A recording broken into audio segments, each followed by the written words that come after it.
ते आता चीज होणार या आनंदात असतानाच अचानक त्याच्या पायात काटा रुततो. रक्त सांडतं, परंतु त्या दुःखाचे त्याला काहीच वाटत नाही. कारण हिरवगार पीक त्याच्या शेतात फुलणार आहे, असं आशादायी तो स्वप्न पाहतो. हा अतिशय साधा सोपा सरल अर्थ अपन लिहिलेला है। आपको हिंदी में थोड़ा ये बताना चाहूँगा। इसमें लिखा है कि ऊपर से आसमान से बारिश गिर रही है, किसान खेती में जो है बहुत ही व्यस्त है, खेती कर रहा है, ज़मीन को खोदने का काम जारी है, तिफन चल रहा है और ऐसे में अचानक उसके पैर में कांटा चुभता है और उसके पैर से खून निकलना शुरू हो जाता है। मगर किसान जो है वो इस दुख दर्द की परवाह नहीं करता, क्योंकि वो जानता है कि इसके आगे ये जो मेहनत है वो ये मेहनत रंग लाने वाली है और खेती फिर से, ये खेत खलिहान फिर से हरे भरे होने वाले हैं। ये जो वो ख्वाब है वो ख्वाब देखता है, असंच याचा अर्थ आहे मुलांनो। त्यानंतर चौथा प्रश्न आहे कवितेतून मिळणारा संदेश। हा 2 गुणांसाठी प्रश्न विचारला जातो। मानव जातीचा पोशिंदा असणारा शेतकरी किती कष्टमय जीवन जगतो, प्रसंगी तो उपाशी राहतो, त्याच्या त्यागाची जाणीव ठेवून आपण त्याचा मान ठेवला पाहिजे, त्याच्या कठीण प्रसंगात त्याला मदत केली पाहिजे, असा संदेश ही कविता देते। तो इस कविता के द्वारा ये संदेश मिलता है कि पूरी दुनिया को अनाज देने वाला ये जो किसान है, इसका जीवन बहुत ही कष्टदायी है।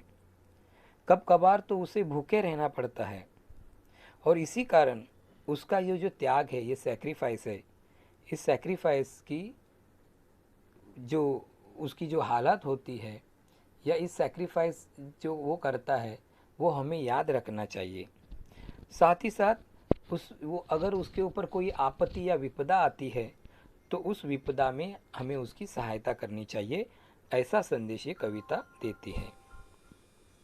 प्रश्न 5वां, कविता आवडण्याची वा न आवडण्याची कारणे। शेतकऱ्याच्या कष्टदायी जीवनाचे कवीने केलेले वर्णन हृदयाला भिडते। पावसात कष्टणाऱ्या शेतकऱ्याचे तान्हेबाळ रडते, परंतु तो असहाय्य आहे ही ओळ वाचताना डोळ्यांच्या कडा ओळवतात। ग्रामीण बोलीभाषेचा वापर केल्याने चपखलपणे कविता नादमय झालेली आहे, म्हणूनच ही कविता मला खूप आवडली। इसमें लिखा है कि इस कविता के द्वारा कवि विट्ठल वाघ जी ने किसान के कष्टदायी जीवन का वर्णन तो किया ही है, साथ ही साथ इस कविता में एक पंक्ति है कि किसान का छोटा बच्चा जो है वो रोता है, आसमान से ऊपर से बारिश होती है और ऐसे हालात में वो अपने बच्चे की सहायता नहीं कर सकता, वो असहाय है। और ये जब वर्णन हम पढ़ते तो हमारी आंखें नम हो जाती है। साथ ही साथ इस कविता में ग्रामीण बोली भाषा यानी जो लोकल लैंग्वेज है उसके शब्दों का सही इस्तेमाल किया गया है। कविता नादमय है और यही कारण है कि ये हमें बेहद पसंद आई। 6वां प्रश्न आहे खालील शब्दांचे अर्थ लिहा।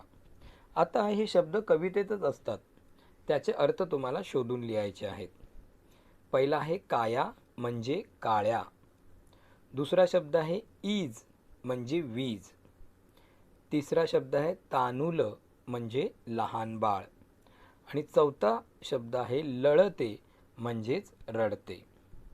तर प्रिय विद्यार्थ्यांनो, अशा प्रकारे एकूण 6 प्रश्न विचारले जातात आणि 6 प्रश्नांची उत्तरे आपण आपल्या शब्दात अतिशय साध्या सोप्या पद्धतीने दिली तर ती तुम्हाला अधिक चांगल्या प्रकारे कळू शकतात। तुम्हाला हा प्रश्न कळला असेलच, अधिकाधिक गुण मिळवण्यासाठी हा जो व्हिडिओ आहे तो तुम्ही वारंवार पहा आणि यानंतर अशा अनेक व्हिडिओसाठी हे एजे एजू सोल्यूशन हे चॅनल लाईक करा, सबस्क्राईब करा, तुमच्या मित्रांना शेअर करायला विसरू नका। धन्यवाद।